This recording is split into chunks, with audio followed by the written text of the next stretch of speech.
तो ठीक है। अभी क्या है कि हम आवाज़ की मजबूती के बारे में बात कर रहे हैं कि आवाज़ जो है मजबूत कैसे होगी। आपकी आवाज़ तो निकल आई, अब स्ट्रॉन्ग कितनी स्ट्रेंथ है उसकी, उसके बारे में जानने के लिए जैसे हमने सुबह सा का रियाज किया था, 3 बार ओम का उच्चारण तो कर ही लेते हैं। हम ओम के उच्चारण से शुरू करेंगे। सांस को भरें, ओ,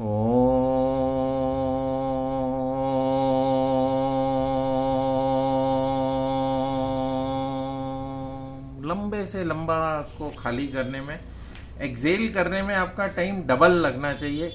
अगर आपने 5 सेकंड तक इनहेल किया है तो आपको 10 सेकंड लगने चाहिए सांस को निकालने में, और 10 सेकंड तक आप ओम का उच्चारण करते रहें बगैर ब्रेकिंग दी ब्रेथ। सांस तोड़ने से पहले 10 सेकंड तक आप उसका निकालने का अभ्यास करेंगे। तो फिर एक बार इनहेल,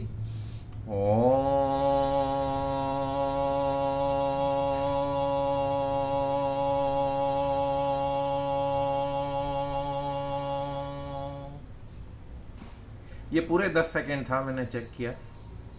फिर एक बार इनहेल,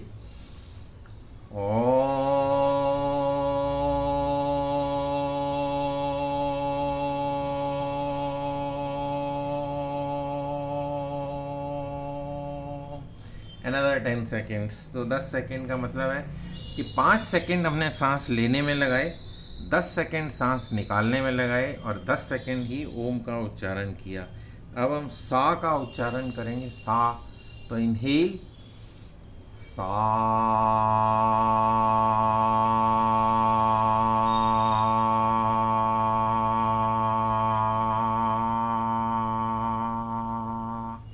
इसको हमने कोशिश करेंगे कि इसको भी 10 सेकंड तक ले जाएं, लेकिन शुरू में आप ज़बरदस्ती ना करें। शुरू में अगर आप 3-4 सेकंड भी कर लेते हैं, आपने सांस लिया सा,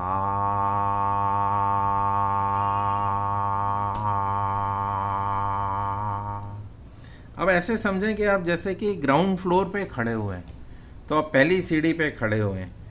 अब नीचे जाएंगे तो बेसमेंट है, तो नीचे बेसमेंट की सीढ़ी होगी। ऊपर जाएंगे तो आपका फर्स्ट फ्लोर आएगा। तो जब फर्स्ट फ्लोर आएगा और बेसमेंट आएगा तो आप एक सीढ़ी नीचे जाएं, तो उसको संगीत की भाषा में नी, नीचे का कोमल नी बोलेंगे। तो मैं आपको बजा के दिखाता हूँ कि वो कितना नीचे होगा। तो ये था सा,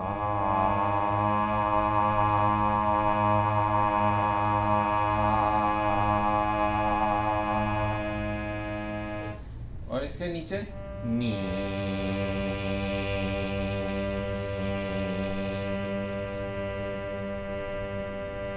एक सीढ़ी नीचे गए, अब एक सीढ़ी ऊपर जाएंगे तो वो रे होगा। तो ऊपर की आवाज कितनी ऊंची होगी?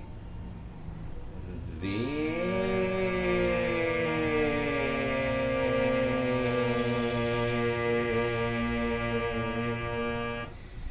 तो हम एक सीढ़ी नीचे गए, एक सीढ़ी ऊपर गए, तो हमने देखा कि हमारा गला जो है उसको टॉलरेट कर रहा है, उतनी हमारी गले की स्ट्रेंथ है। अब हम ऐसे करेंगे, एक एक सीढ़ी नीचे जाएंगे, एक एक सीढ़ी ऊपर जाएंगे। तो मैं 2 सीढ़ी नीचे जाऊंगा और 2 सीढ़ी ऊपर जाऊंगा। तो पहले सा, उसके बाद नी, उसके बाद धा।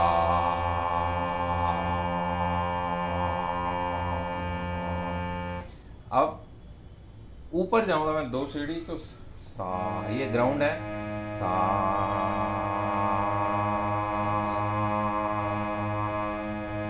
एक सीढ़ी ऊपर रे,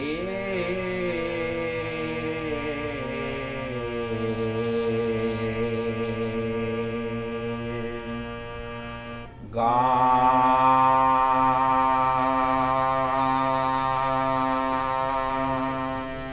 तो मैंने क्या किया, 2 सीढ़ी नीचे गया, 2 सीढ़ी ऊपर गया। अब समझ लो कि मैं नीचे हूँ 2 सीढ़ी, और मेरे को 2 सीढ़ी चढ़ के लगातार 4 सीढ़ियाँ इकट्ठी चढ़नी है। तो मैं आऊँगा धा, नी, सा, रे, गा। तो ये 3 सीढ़ियाँ ऊपर और 3 सीढ़ियाँ एक बीच वाली सीढ़ी, 2 नीचे उसके, 2 उसके ऊपर, तो हम 5 सीढ़ियाँ चढ़े। तो थोड़ा सा आपको लग रहा होगा कि कुछ नई चीज़ है, या जो लोग म्यूज़िक से जुड़े हुए हैं उनको तो समझ आ गया होगा। और मैं क्या कर रहा था कि मंद्र सप्तक के 2 सुर लिए मैंने, और मध्य सप्तक के 2 सुर लिए। इसके ऊपर एक और सप्तक है, एक फर्स्ट फ्लोर भी है, उसमें तार सप्तक के सुर आते हैं। उसको थोड़ा और आगे किसी सेशन में बात करेंगे। अभी मेरे 5 मिनट हो चुके हैं, 5.5 मिनट हो चुके हैं, तो इसलिए मैंने 2 सीढ़ी नीचे गया, 2 सीढ़ी ऊपर गया, एक बीच की सीढ़ी, 5 सीढ़ियों पे हमने ट्रैवल किया। तो हमें पता लगा कि हमारा गला जो है इतना एडजस्टमेंट, इतना वेरिएशन एक्सेप्ट कर रहा है। जब हम फर्स्ट फ्लोर की सीढ़ियों पे चढ़ेंगे तो वहाँ पे आपका गला फेल हो जाएगा, वो गला जो है वहाँ तक आवाज़ जाएगी नहीं। तो उसके लिए क्या करना है कि आपको और अभ्यास करना है, और ज़्यादा अभ्यास करना है। तो आपको नीचे, जितना आप नीचे जाएंगे ना, जैसे बिल्डिंग होती है तो उसकी फाउंडेशन जितनी गहरी बनाएंगे उतनी आपकी ऊपर की मंजिल जो है वो आसानी से बन पाएंगी। अगर आपने फाउंडेशन वीक रखी है तो ऊपर की मंजिल जो है वो नहीं बन पाएगी, और लोड आएगा तो बिल्डिंग पूरी क्रैक हो जाएगी, गिर जाएगी। तो इसी तरह गले का भी वही हाल है। अगर आपने नीचे प्रैक्टिस की नीचे के सुरों की, तो आप ऊपर के सुर आसानी से लगा सकते हैं। अभी इसी से पहले मैं यही लेक्चर अटेंड कर रहा था, तो मेरा रिपीट हो गया, मैंने रिवाइज़ कर दिया अपना जो मैंने सीखा। और आपको समझ आया कि नहीं आया, ये आप कमेंट्स में बता सकते हैं। जब मैं इसकी रिकॉर्डिंग डालूंगा, अभी 6:45 मिनट हो गए हैं, 6 मिनट्स एंड 46 सेकेंड्स। तो मैं यहाँ पे रोकता हूँ। इसके कोई अगर पूछना चाहे, दोनों हमारे सावित्री जी भी और वरुण जी मेरे सामने नज़र आ रहे हैं, अगर उनको कुछ डाउट है या उनको समझ आया कि नहीं आया, या ऐसे ही मैंने बेकार की बात कर दी। और वो हमारे एक बाबू राम जी हैं, उन्होंने तो दया दीदी को बोल दिया कि आप टाइम वेस्ट करते हो। तो ऐसा अगर आपको लगा कि टाइम वेस्ट हुआ तो I will stop here itself. Otherwise इसके आगे अगर आपकी जानकारी लेने की इच्छा होगी तो इस पर फिर अगले सत्र में बात करेंगे। यहाँ से आगे चलेंगे। 5 सीढ़ियाँ हम चढ़ चुके हैं, 2 और चढ़ेंगे ऊपर, 2 और नीचे जाएंगे, तो 2 और 5 और 2 7 और 2 9 सीढ़ियाँ हो जाएंगी। तो इस तरह से आपको आगे की जानकारी मिलती रहेगी, और उससे आपका गला और अच्छा होगा, आवाज़ और अच्छी होगी, मजबूत होगी, सुरीली भी होगी, क्लियर भी होगी। और ओल्ड एज में जो आवाज़ कांपने लग जाती है ना, वो चीज़ नहीं रहेगी उसमें। तो आवाज़ की भी हेल्थ उतनी ज़रूरी है जितनी बॉडी की हेल्थ ज़रूरी है। हाँ जी,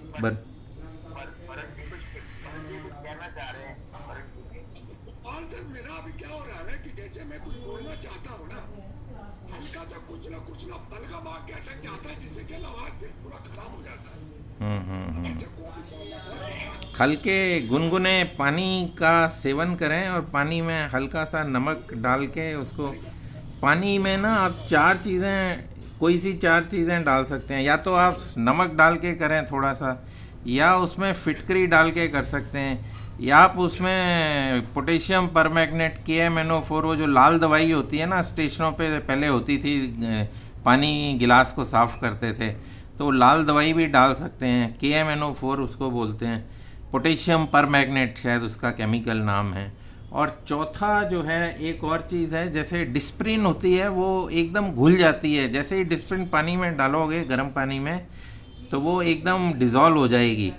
तो इन 4 चीज़ों में से आप कोई सी एक चीज़ सेलेक्ट कर लें। फिटकरी से शुरू करें, फिटकरी डालें और पानी में से निकाल लें। फिटकरी का एक पीस ले लें, उसको गर्म पानी में डालें और पानी को दूसरे गिलास में डाल लें, और वो फिटकरी हटा दें वहाँ से, और उससे गरारे करें, तो वो बलगम वाली और उसकी शिकायत दूर हो जाएगी। तो नमक हो गया, फिटकरी हो गई, डिस्प्रिन हो गई, और चौथा हो गया पोटेशियम परमैंगनेट। तो इन 4 चीज़ों में से एक एक करके आप ट्राई करो, जिससे आपको ज़्यादा फ़ायदा मिले। उसका रेगुलर 2 3 4 5 दिन करो, और फिर देखो कि बलगम ठीक होती है कि नहीं, और फिर वही शुरू हो जाओ,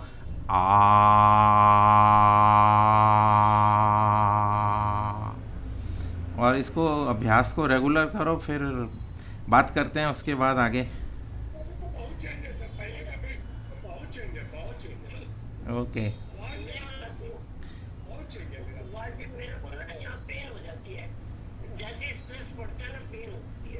आप उसको धीरे धीरे करें, थोड़ा सा टाइम जो है धीरे धीरे बढ़ाएं।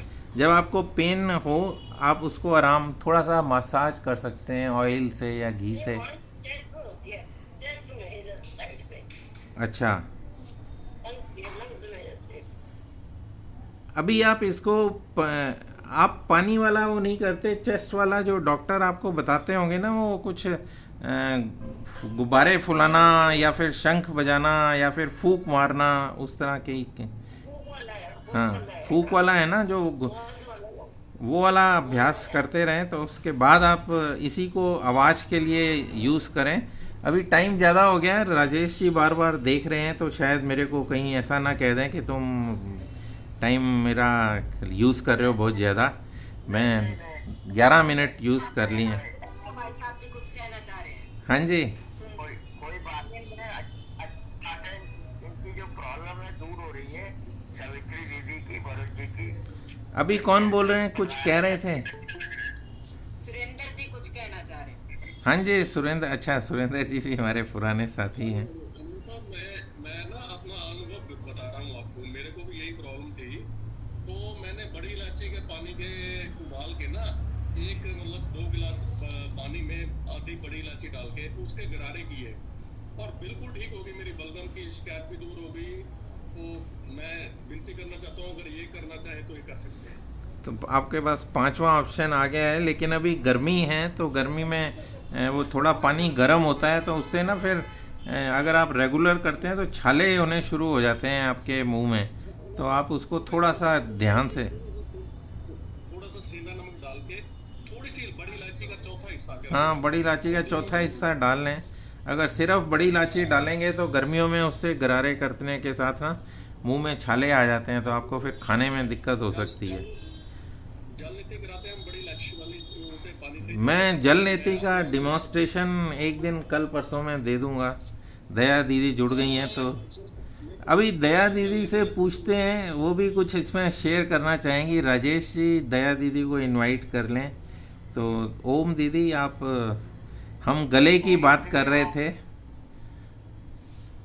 गले की, और दीदी आ गई हैं दया दीदी, आ गई यानी हैं। कि हाँ, हाँ जी, हाँ जी। गले के गरारे कितने तरह के और उसको आवाज़ को कैसे मजबूत करना है, उस पे हम बात कर रहे थे। इतने में आपने ज्वाइन किया, तो अब इसके ऊपर कुछ और प्रकाश। हाँ, मैं भी सुनना चाहूंगी, आप बोलते रहे, ठीक है।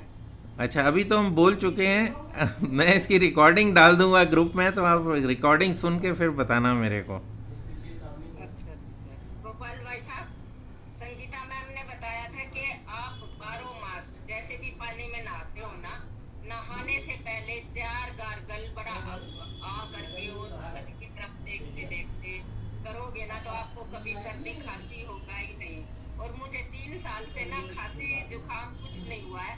मुझे आइसक्रीम खाने का शौक है, मैं अब भी मेरे फ्रिज में आइसक्रीम है, और मैं बची हुई हूँ ना। सर्दी खांसी जुकाम कुछ भी नहीं है, एंटी सिस्टम बिल्कुल ओके है। लेकिन मैं रोज नहाने से पहले 4 गार्गल, तो ज्यादा टाइम है तो ज्यादा भी कर लेती हूँ, नहीं तो बड़े बड़े आ करके पूरी छत के जाले देख लेती हूँ, बहुत अच्छे से करती हूँ। तो ये तरीका भी सबसे अच्छा है। चलो, आपके पास काफ़ी सारे ऑप्शंस हो गए हैं, अब आप एक एक ट्राई करें, और जो भी आपका बेनिफिट हो, जो आपको फ़ायदा मिले, उसको पूरे ग्रुप को बताएं, ताकि लोग जो हैं, जैसे विजेश जी ने बताया कि नहाने से पहले गरारे करो, मैंने आपको बताया सेंधा नमक है, फिटकरी है, पोटेशियम परमैग्नेट है, या फिर डिस्प्रिन घुल जाती है। अगर आपको छोटा मोटा बुखार भी है ना, या गले का इन्फेक्शन भी है, तो डिस्प्रिन वो भी ठीक करेगी, साथ साथ गला भी ठीक करेगी, आपका बुखार भी ठीक करेगी कुछ हद तक।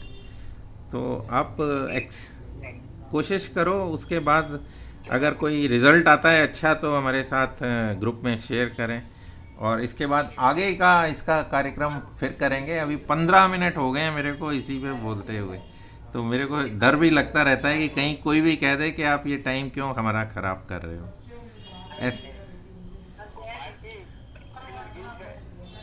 गीत, भ्रामरी गीत करा दो। भ्रामरी उद्गीत करते हैं।